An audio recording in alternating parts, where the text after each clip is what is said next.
నమస్తే, welcome to meta news. ఇక మ్యాటర్లోకి వచ్చేస్తే గ్రంథి శ్రీనివాస్ రాజీనామా తర్వాత భీమవరంలో వైసీపీకి దిక్కు లేకుండా పోయింది.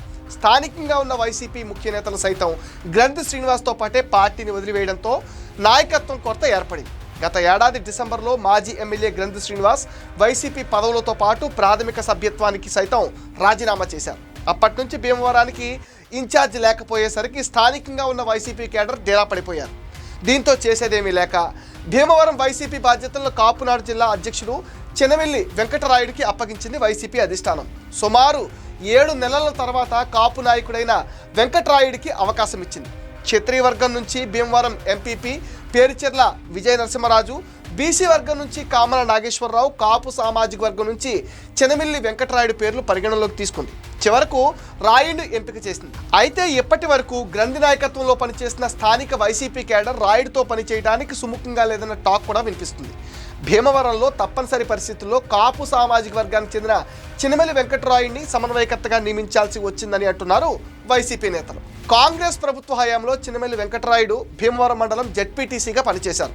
మాజీ ఎమ్మెల్యే గ్రంథి శ్రీనివాస్కు చేదోడు వాదాడుగా ఉండేవారు. అయితే భీమవరం వంటి నియోజకవర్గాల్లో రాయుడు లాంటి వాళ్ళు రాజకీయం చేయలేరన్న టాక్ కూడా ఇప్పుడు గట్టిగా వినిపిస్తుంది. ప్రస్తుత పరిస్థితుల్లో పార్టీ ఘోర పరాజయం చవి చూసిన తర్వాత ముఖ్య నేతలందరూ పార్టీని వీడిన తర్వాత రాయుడు వచ్చినా చేసేదేమీ లేదు అంటున్నారు. ఆయన అత్యంత బలమైన వ్యక్తి కాదంటుంది వైసీపీ కేడర్. ఇప్పటికే రాయుడు నియామకం పట్ల నియోజకవర్గంలో కొంతమంది వైసీపీ సీనియర్లు పెదవి విరుస్తున్నారు. గ్రంథి లాంటి వాళ్ళు ఈ పార్టీ మాకొద్దని వదిలేసిపోయినప్పుడు రాయుడు ఎలా ముందుకు తీసుకెళ్తారని ప్రశ్నిస్తున్నారు. భీమవరంలో పార్టీకి ఈ దుస్థితి రావడానికి వైసీపీ అధినాయకత్వం తీరే కారణమని కూడా తిట్టిపోస్తున్నారట.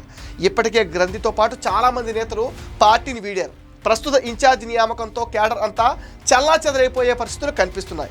కాస్తో కూస్తో ఉన్నవారు కూడా కూటమి వైపు చూస్తున్నారట. ఇది ఇలా ఉంటే ప్రస్తుతం వైసీపీకి రాజీనామా చేసిన గ్రంథి ఏ పార్టీలోనూ చేరలేదు. గ్రంథి సైలెంట్గా ఉండడం వెనక సీక్రెట్ ఏంటన్న చర్చ జరుగుతుంది. వైసీపీకి రిజైన్ చేసి చాలా కాలమైనా ఇంకా క్రాస్ రోడ్లో ఉండడం వెనక ఏదో మతలబ్ ఉంటుందని నియోజకవర్గంలో హాట్ డిస్కషన్స్ నడుస్తున్నాయి. గ్రంథి శ్రీనివాస్ జనసేనలో లేదంటే టీడీపీలో చేరనున్నారనే టాక్ వినిపిస్తుంది. అయితే పార్టీలో చేర్చుకునే విషయంలో టీడీపీ అధిష్టానం ఇప్పుడు రూల్స్ని స్ట్రిక్ట్ చేసింది.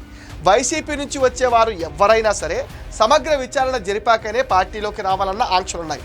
ఈ నేపథ్యంలో గ్రంథి చేరిక మరింత ఆలస్యమయ్యే అవకాశం కూడా ఉందంటున్నారు. మరోవైపు గ్రంథి జనసేన వైపు చూస్తున్నారని కూడా టాక్ వినిపిస్తుంది. 2019 ఎన్నికల్లో తనపై గెలిచిన గ్రంథిని జనసేన ఆహ్వానిస్తారా అన్నది కూడా ఆసక్తికరంగా మారింది.